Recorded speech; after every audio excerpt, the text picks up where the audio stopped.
kwambiri kukaponya chisankho. Ndife oyamika chifukwa mwaonetsa kuti ufulu munaumenyera ndinoyo. Mwatuluka mbiri ndipo mmene mmachitira zikuoneka kuti ndino anthu odekha, anthu omvera ngonja zinayi ndithu, aumodzi ozipatsa ulemu. Pa masankho amene ali masankho amene ali woyambirira chipangire masankho aja adabwedwawa nda DPP. Nde masankho ano ndi masankho amayako. Nde tikuthokozani kwambiri kuti mwatuluka. Zono zake munatuluka mwabata, simumalimbana ndi munthu, ndipo mwaonetsa kuti inuyo mumamveradi a President Dr. Lazarus Makathi Chakwera akana kuti tiye tikaponye vote. Hayi ndithu zimaoneka malaini ambiri analodzaza kuti 6 koloko kuonetsa kuti dziko lino likamayendetsedwa ndi mtsogoleri womvera malamulo, mtsogoleri wapamulungu, zinthu zimayenda bwino. Tufuna tikuthokozeni Malawi aliyense amene anapita kukaponya vote yake. Zaonetsa kuti demokrasi iyi ndi yanudi ndipo mumayilemekeza, ndipo inuyo mudziwa kuti Malawi ndi mmodzi. Ife tufuna tikuzeni pano ndife olimba mtima kwambiri Malawi Congress Party kulikonse kumene mukutimva. Ife ndife okondwa ndipo osangalala, ndipo ndife odziwa kuti pa ballot amalawi ayankhula, ndipo pa ballot aonetsa kuti amene akumufuna ndi Dr. Lazarus Makathi Chakwera. Sitikukayika ndi pang'ono pomwe kuti tikuwina ndipo tikuwina. Oti pano ngati munaona message imene tinalemba yoti mubwere kuno, tinayena okhala follow pano, koma enawo ali m'makomiti okonzekera ukalumbiritsa Achakwera. Tukunena pano takonzeka kaya muti mabasi kaya kuti tidzanyamukira kuti, moti tinaona kuti ayi utengawo mmodzi wathu woyankhulira chipani atha kupereka, koma enawo akukonzeka. Amalawi onse kumene muli kumudzi musataye mtima. Ifeyo pamene takhala pano tikufuna tikulimbitseni mtima. Zinthu zili mmene tidanenera, palibe chimene chikusokonekera. Ife ndeni yake akuwina kwa mwambo kwa chisankho chimenechi. Nkhani ina ndimafuna kuti timvetsetsane pano ndiyakuti ife timamvera malamulo ameki. Malamulo ameki amanena kuti tidikire iwowo atiuze kuti wawina ndani. Nde ife tabwera pano kudzakuwuzani kuti ngati mukusaka wowina, ndipo wowina sasowa, ngakhale mayendedwe ake amaoneka, zochitika zake zimaoneka. Mukadzamuona munthu asakuoneka ngati wina, si wina, ndi olephera ameneyoyo. Ife ndife amene tikuwina chisankho ichi, ndipo tikuchita kudziwa kuti zathu zikuyenda bwino. Ifeyo takhala pe chifukwa chakuti timakhulupirira ngonja zinayi. President wathu amatsata rule of law, tikutsata malamulo a chisankho. Nkona amationa kukhala pe, koma mukafuna kudziwa kuti akuwina ndani ndipo awine ndani, lemba mponi Malawi Congress Party motsogozedwa ndi Dr. Lazarus Makathi Chakwera. Message imene tinati utenga umene ulipo ndi apo. Amalawi dziko lonse lino ndidanena kuti timenya 70+1 ndikubwereza pano. 70+1 akudikirira masomphenya Achakwera akamayamba second term. Ndipo ndikufuna wa Malawi Congress Party yese akumvera. Ifetu tikungodikira kulengeza. Tinakuwuzani kuti tikuyembekeza kulengeza, ndesi tingasokose asanalengeze. Koma nkhani yolengezayo tudziwa kuti wolengezedwa kuti wawina ndi Dr. Lazarus Makathi Chakwera, ma MP yawo ndiponso ma councillors awo. Ikangopangidwa official announcement, nkona tikukuwuzani kuti tili yakali kukonzeka kuti kodi ifeyo tidza panga bwanji. Musakaike, musadandaule kalikose. Ifeyo ndi ana Malawi Congress Party. Iyi ndi MCP. Iyi ndi imene ili mboma. Iyi ndi imene ikupitiriza. Dr. Lazarus Makathi Chakwera ndi amene akuwina ndipo ndi amene awine. Ifeyo pamene takhalapa tifuna tiyankhuleni masupporters athu.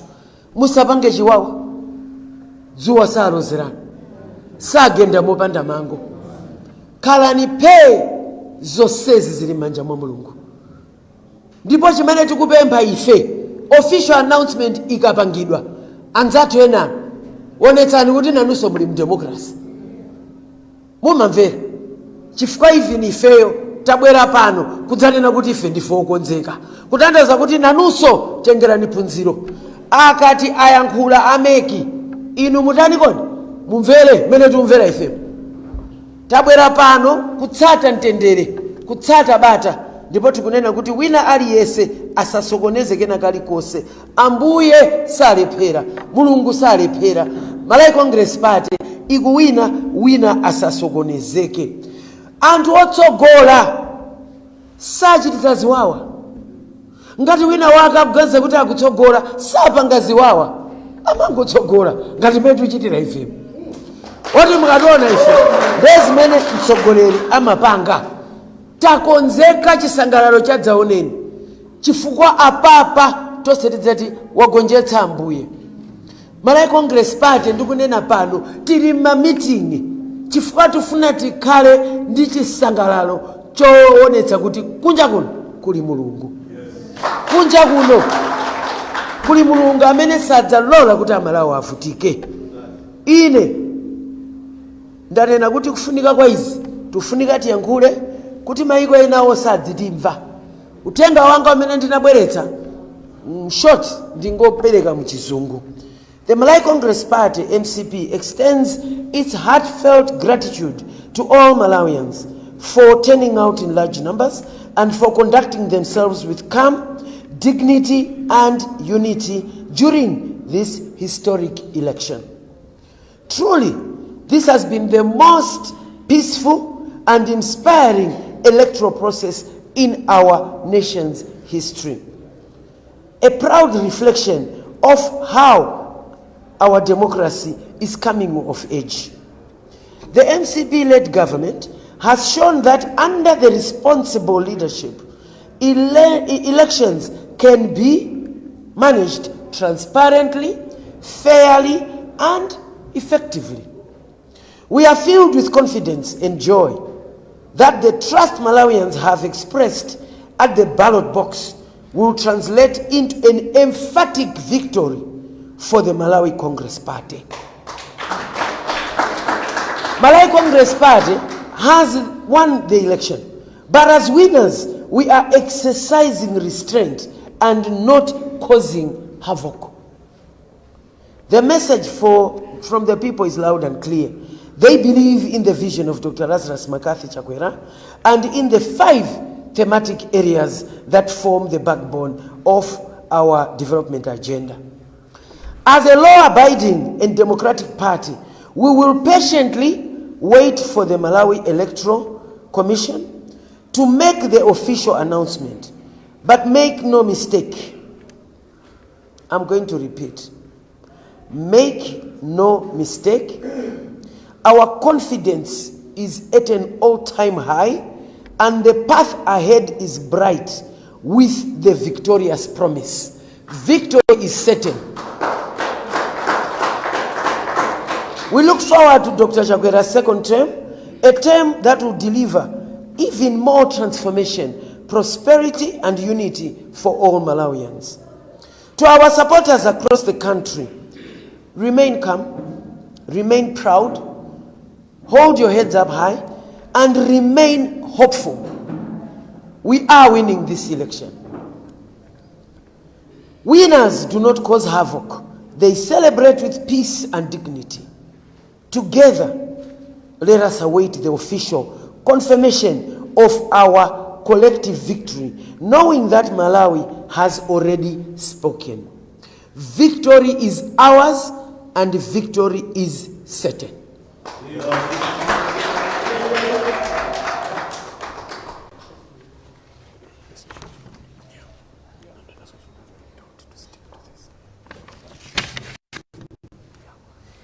Thank you very much. At this juncture, I will now ask for questions.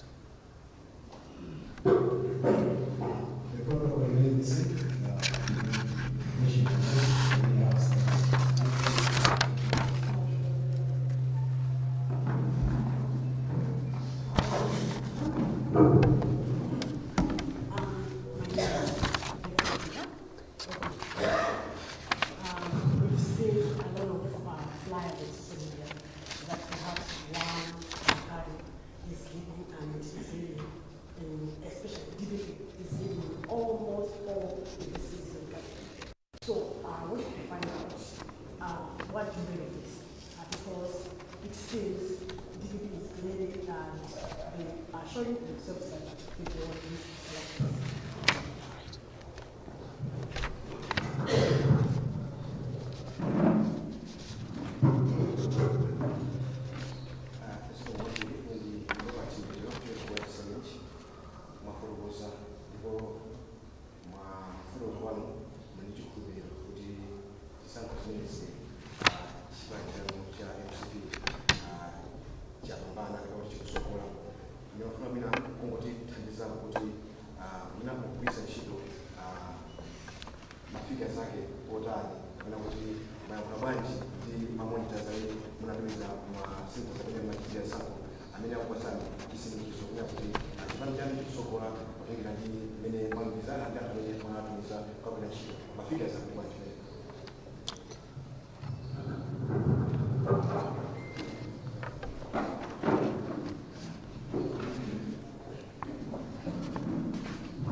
Ndikuyamikeni poti patsira mafunso amenewa akuonetsa kuti mukuwafunira Malawi zabwino. Mafunso osewa atatu ndinene pano kuti Malawi Congress Party sipanga nawo zoyankhula za wanthu amene akuphwanya malamulo a meki pano sinayankhule ndiye palibe chifukwa choti ife tidziyankhula za anthu ena. Komanso nditsindike pano amene mukuwatchula pa wasisaize yathu iwo aja zimene amapanga zawo. Ndiye ife monga chipani tabwera pano kukuitanana atolankhani kuti 1 tipanga behave motsata malamulo a dziko lino. Pano meki sinayankhule ndiye tisamve zoti kodi mapepala mafigures, what figures? Meki sinayankhuletu. Andi ife pano tabwera kudzanena kuti tiyeni tonse dziko lino titsate malamulo, tinapanga malamulo wandifeyo. Palibe chifukwa choti anthu amene akupanga zo ndiye ife tipite tidzatsanzira zimene zozo. Tabwera pano tanena kuti monga Malawi Congress Party timakhulupirira rule of law. Tidasayina kuti titsata zimene meki inene. Ndiye as of now unless ngati wina wapanga yake meki koma ngati ili iyi tinadutsira malamulo mwathumu sinakwane nthawi pano yoti wakuti akuti 20 ayi ife tabwera pano dzakuwuzani kuti tiungodikira kulengeza. We are sure kuti tiwina chifukwa chokuti ife tikupanga zimene amalawi akufuna ndipo amalawi popita ku ballot amafuna munthu amene amamanga mudzi uno ndipo akudziwa chimene akupanga. Nthawi ino ndisakunamizeni Malawi Congress Party ilibe nthawi.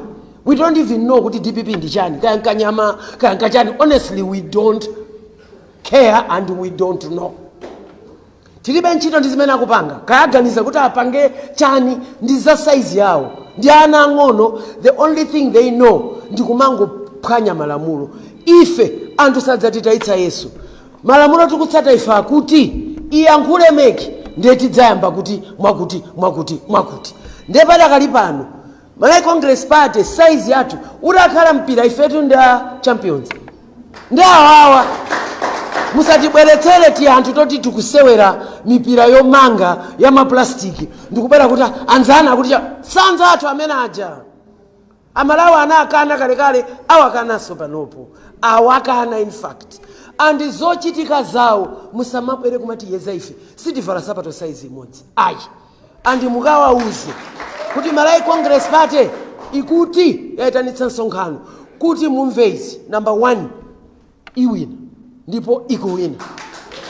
Koma sitikupanga zachibwana chifukwa ife we have a country to protect. Sikuti timangopanga zinthu dziko lonseli likuti yang'ana amene tichitira anda achakwera akutiuza. We are not a desperate party. Ndife chipani kukhazikika chimene chikudziwa zimene chikuchita. So mafunso ngati kodi kwanu mafiga za kuti chani hayi sitinafika pamene poka tikuti tudikira official announcement mudzaone bekesho adzatuluke pamenepo kudzakhala zovuta pamene ndenkhati netabwerera pa tabwerera kudzanena kuti takonzeka. Koma sitikupanga zolakwika just because wina wake ozungulira mutu akupanga zimenezo. After all, anthu awa akugwa okha, they are falling on themselves. Sitipanga zachibwana chifukwa choti ena ake akupanga. Anine ndikuzeni pano mutabwera udzatsegula pa mtima pangapo. I don't know muchitonduzo kuti what is DPP, what is chani. I don't know them. Ine chimene ndikudziwa ine ndi chakuti we are Malawi Congress Party and we are winning. Tukungodikira. In fact chikuti vuta ife ndikuyembekeza. Vuto tu ndikuyembekeza ifika kamba kuyembekeza kale. Ndiye vuto ndilo mwero. Oti press conference kwa uzama members. Nkona maona tayuza mawoti bata. Frankani ndiyo yembekeza. Oti kodi tipanga bwanji. Chifukwa kuwina ndibwereze pa. Anu wake chisankho ichi.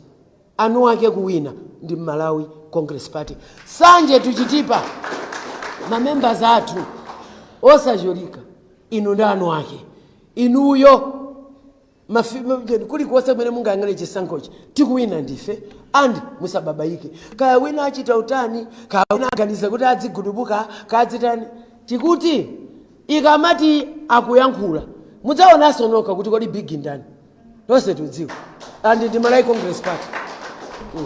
So ndisaname, I think in English I'm just going to say Malawi Congress Party will not even engage issues of what the Parallel Tally Center is saying. No.